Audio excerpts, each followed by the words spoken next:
In this video, we're going to see how to prompt the user to select and choose a file.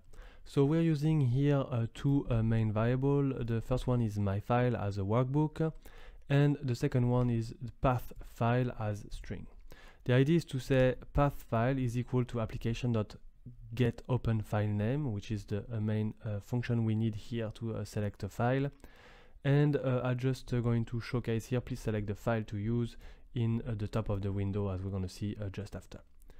And finally, we just want to display the path of the selected file just to verify that it worked. So I'm just going to launch the macro, and as you can see, a window is going to open, and you can see here my text, please select the file to use.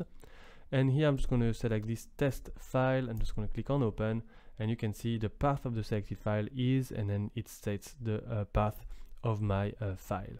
So here is really just to be able to interact with the user, and as you can see, there might be also potentially a lot of different ways to use this, either to select a file to after open it and play with it, or just to capture the path of it and use it in a different way.